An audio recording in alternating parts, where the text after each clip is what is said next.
Tuan-tuan, puan-puan, hadirin hadirat, muslimin muslimat yang dirahmati sekalian, InsyaAllah pada malam ini kita akan sama-sama membaca dan mentadabbur 3 potong ayat yang difirmankan oleh Allah Subhanahu wa ta'ala di dalam surah Ali Imran, yaitu merujuk ayat 52, 53 dan 54, yang mana Allah Subhanahu wa ta'ala berfirman, A'udzu billahi minasyaitonir rajim.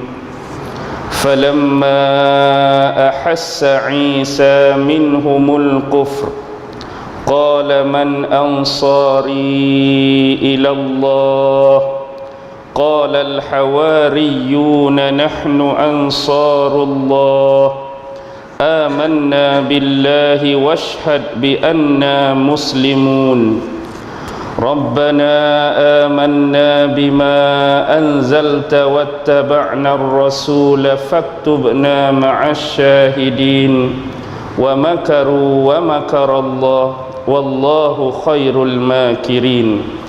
Surah Ali Imran ayat 52 hingga 54. Di dalam ayat yang pertama Allah Subhanahu wa ta'ala berfirman, Falamma ahassa Isa minhumul kufra, maka tatkala Nabi Allah Isa alaihi salam merasakan bahawa ada sebahagian besar daripada golongan Bani Israel yang telah melakukan kesesatan, penyelewengan dan pengingkaran kepada Allah Subhanahu wa ta'ala. Qala man ansari ilallah, lalu Nabi Allah Isa mengucapkan, siapakah yang akan menjadi penolong-penolongku di dalam menegakkan agama Allah Subhanahu wa ta'ala.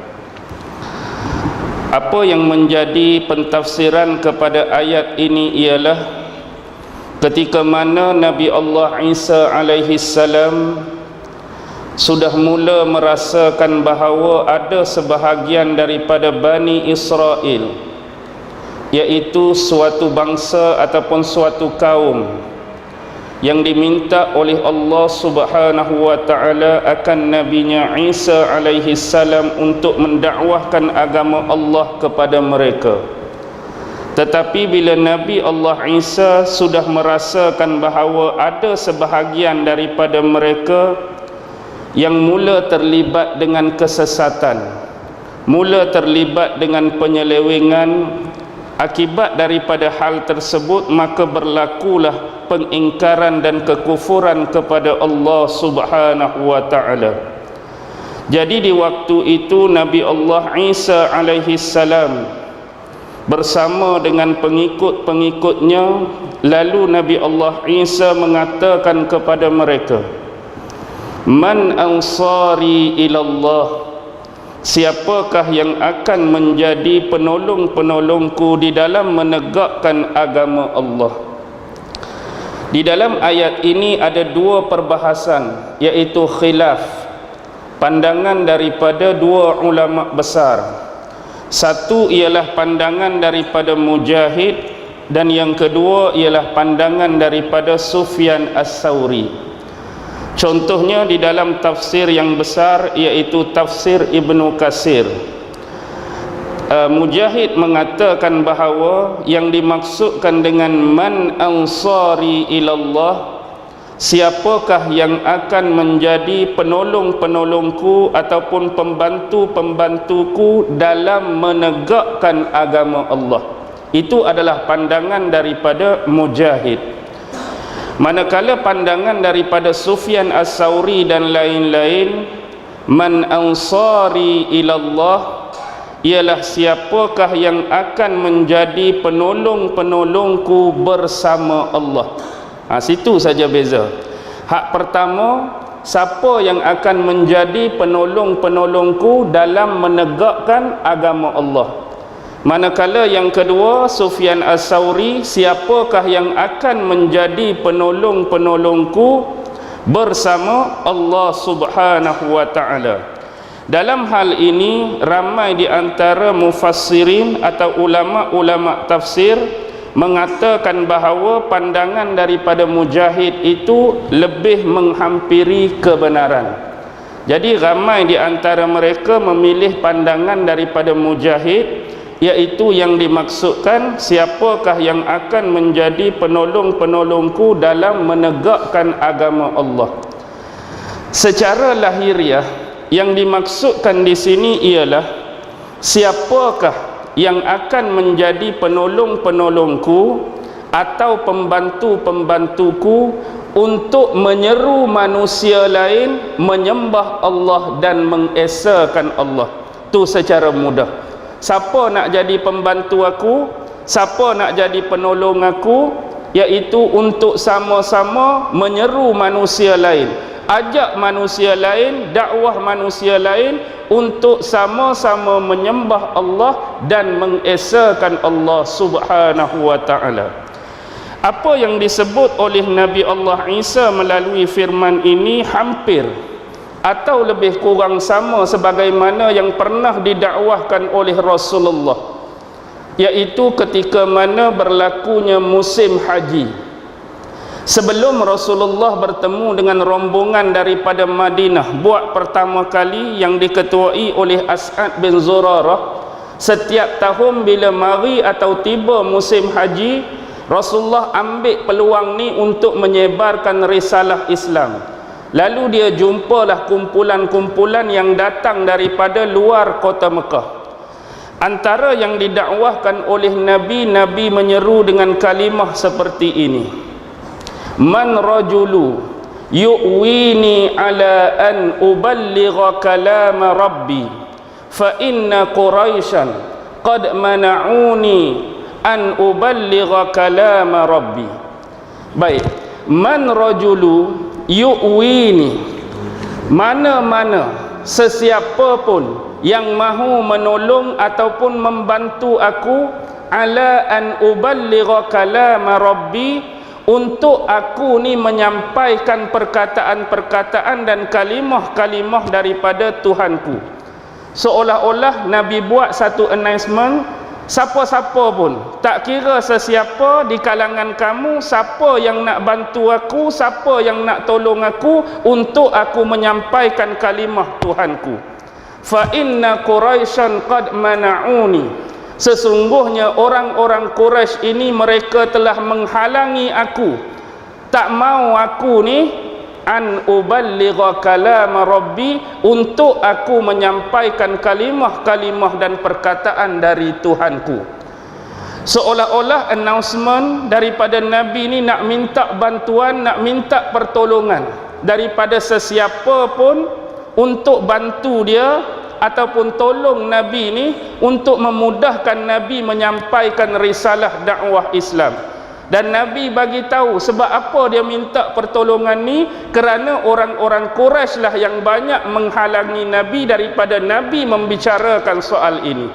Mereka lah yang banyak menghalang Nabi daripada Nabi menyampaikan risalah dakwah ini. Bahkan ada sampai satu peristiwa, iaitu bapa saudara beliau sendiri. Siapa dia? Abu Lahab, yang marah dekat Nabi, yang tabuk pasir dekat Nabi dan memberi ancaman kepada golongan-golongan yang nak buat haji yang datang daripada luar kota Mekah. Siapa-siapa kalau mereka ini kedatangan lelaki ni, anak saudara dia tu, tak payah dengar lah. Dia bagi warning awal-awal, kalau orang mari duk cerita pasal ni, dia ni mari duk cerita pasal ni, tak payah dengar, tak payah layan. Itu Abu Lahab punya kerja. Baik, dengan bantuan Allah Subhanahu wa taala, ada satu golongan datang daripada Yasrib, yang kemudian satu ketika nama Yasrib ni Rasulullah tukar jadi Madinah, yang dipimpin oleh As'ad bin Zurarah. Mereka bersetuju untuk menjadi penolong dan pembantu kepada Rasulullah dalam menyebarkan dakwah dan risalah agama Islam ini. Dan pendek cerita, ringkas cerita, selepas pertemuan ni, sebelum Nabi hijrah telah berlaku dua perjanjian, iaitu perjanjian Aqabah yang pertama dan perjanjian Aqabah yang kedua. Selepas peristiwa Aqabah kedua, Rasulullah hantar apa? Rasulullah hantar siapa? Sahabat dia yang terkenal tu, banyak kali dah kita cerita. Duta pertama ke Madinah, Mus'ab bin Umair. Kemudian Rasulullah dengan sahabat mula berhijrah ke Madinah. Apa yang mereka sebut kepada Nabi di Mekah dulu, mereka laksanakan dengan sebaik-baiknya sebagai amanah dan tanggungjawab atas diri mereka. Bila Rasulullah dan sahabat pi ke Madinah, inilah jasa paling besar yang pernah dimainkan oleh orang-orang Ansar. Mereka benar-benar menjadi benteng akan keselamatan Rasulullah dan sahabat Muhajirin sewaktu duduk di Madinah. Mereka banyak membantu dalam soal-soal yang melibatkan rumah, yang melibatkan pakaian, yang melibatkan makanan dan minuman. Bahkan mereka membantu saudara Muhajirin mereka dalam apa jua bentuk bantuan dan pertolongan. Yang ni sejarah dah merakamkan kisah keikhlasan mereka, iaitu tentang sahabat-sahabat Ansar. Bahkan atas pertolongan dan perjuangan itulah Rasulullah menamakan kelompok mereka dengan nama sahabat Ansar, iaitu penolong bagi Rasulullah dan sahabat-sahabat Muhajirin. Dan begitulah yang berlaku kepada Nabi Allah Isa. Nabi Allah Isa ini juga dibantu oleh golongan-golongan yang mana mereka ini beriman dengan apa yang disampaikan oleh Nabi Allah Isa alaihi salam. Sementara Nabi Allah Isa salah seorang Nabi dan Rasul yang diturunkan salah satu kitab pada dia, iaitu kitab Injil. Jadi Nabi Allah Isa ini menyampaikan risalah daripada Allah menerusi firman-firman yang didapati daripada kitab Injil. Sebahagian mereka beriman, dan yang paling dekat dan rapat dengan Nabi Isa alaihi salam ialah golongan yang dikenali sebagai Al-Hawariyun. Mereka inilah yang banyak menjadi pembela, menolong dan membantu Nabi Allah Isa di dalam menyebarkan risalah agama Islam ketika zaman tersebut. Jadi kembali kepada persoalan ayat ni, bila itulah pertanyaan daripada Nabi Isa, siapa yang nak jadi penolong aku dalam menegakkan agama Allah ni? Apa jawapan mereka? Qalal hawariyuna. Maka berkatalah golongan Hawariyun. Apakah yang dimaksudkan dengan Hawariyun? Dalam tafsir banyak makna-makna yang dinisbahkan atau dikaitkan dengan Hawariyun. Antaranya, mereka digelar dengan gelaran Al-Hawariyun kerana kebanyakan daripada mereka ini bertubuh pendek. Jadi salah satu pengistilahan yang diberikan pada makna Al-Hawariyun ni, orang-orang hak jenis tubuh pendek pun digelar sebagai Al-Hawariyun. Itu yang pertama. Yang kedua, Al-Hawariyun ini dimaknakan dengan satu kelompok asal satu kumpulan, yang mana kelompok atau kumpulan ini mereka ni suka berpakaian dengan pakaian yang berwarna putih. Jadi kerana sebab penampilan mereka yang suka pakai pakaian warna putih, mereka juga digelar sebagai Al-Hawariyun. Salah satu pemaknaan tentang Al-Hawariyun. Yang ketiga, Al-Hawariyun juga dikatakan sebagai kumpulan yang bersifat memburu. Al-Hawariyun ni adalah kumpulan-kumpulan pemburu. Juga boleh dikatakan sebagai Al-Hawariyun. Tetapi makna sebenar yang dikehendaki dalam ayat ini, Al-Hawariyun bermakna penolong. Al-Hawariyun bermakna pembantu. Jadi berkatalah Al-Hawariyun merujuk kepada penolong-penolong dan pembantu Nabi Isa yang jumlah dia dalam sejarah tu berapa orang? 12 orang. Ini hak paling rapat dan paling dekat dengan Nabi Allah Isa. Nahnu ansarullah. Kamilah yang akan menjadi Nahnu ansarullah. Kalau kita nak terjemah secara harfiah, nahnu kami, ansarullah kamilah yang akan bertindak sebagai pembantu-pembantu Allah. Dalam hal ini sebagai contoh, sebenarnya dari sudut hakikat Allah tu perlu lagi tak dibantu.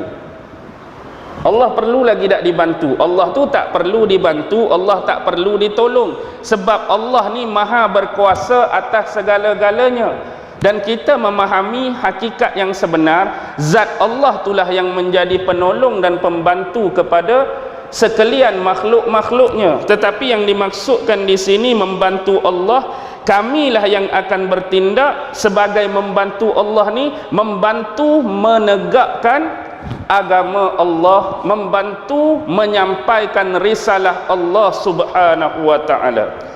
Dan termasuk di kalangan yang dimaksudkan membantu Allah, bukan setakat membantu agama Allah, bukan setakat membantu menyampaikan risalah agama, tetapi menolong para nabi dan rasul yang diutuskan oleh Allah, membela dan menyokong mereka pun termasuk di dalam menjadi pembantu kepada Allah Subhanahu wa ta'ala.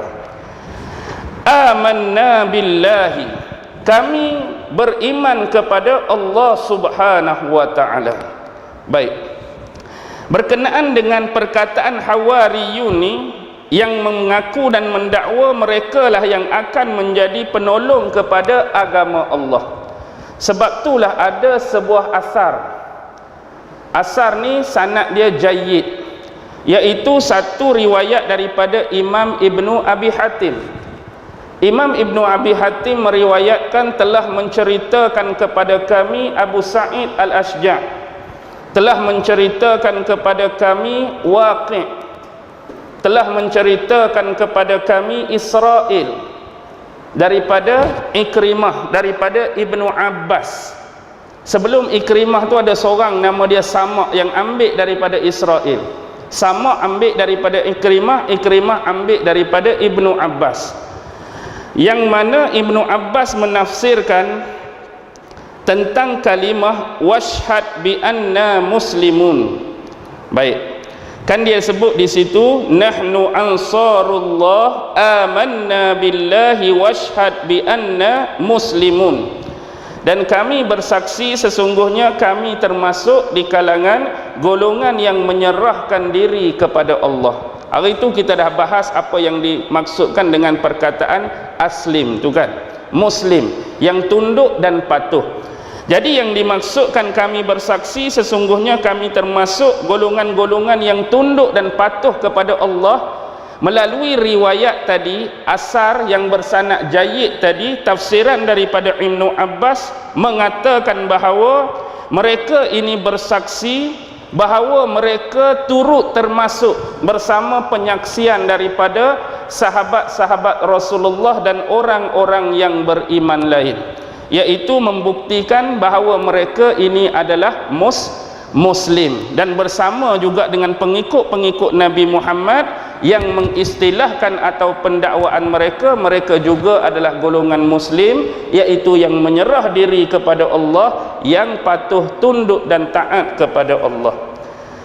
Dan ada satu ketika terjadi satu peperangan, iaitu peperangan Ahzab. Ni cerita lama. Dalam peperangan Ahzab ni, ketika Rasulullah menganjurkan kepada sahabat-sahabat supaya menyediakan benteng, supaya menyediakan perkakasan dan peralatan perang. Jadi banyak tugas-tugas penting Rasulullah ini diambil alih atau dibantu oleh sahabat besar Zubair bin Awam, iaitu sepupu kepada Rasulullah sallallahu alaihi wasallam. Jadi atas sebab Zubair ni banyak mengambil alih dan menggalas sebahagian tugas Nabi dalam perang Ahzab, Nabi sallallahu alaihi wasallam bersabda, inna likulli nabiyyin hawariyah, sesungguhnya setiap orang nabi itu ada pembantu dia. Wa hawari az-Zubair, dan pembantu bagi diri aku adalah az-Zubair. Ini adalah rujukan daripada sabda Nabi yang Nabi nak habaq tiap-tiap Nabi, tiap-tiap Rasul tu ada orang yang membantu dia secara khusus. Jadi untuk umat ni yang jadi pembantu atau hawari bagi Nabi merujuk kepada Zubair bin awam yang banyak mengambil alih dan membantu tugas Rasulullah dalam peristiwa perang Ahzab. Baik, kita terus kepada ayat yang seterusnya.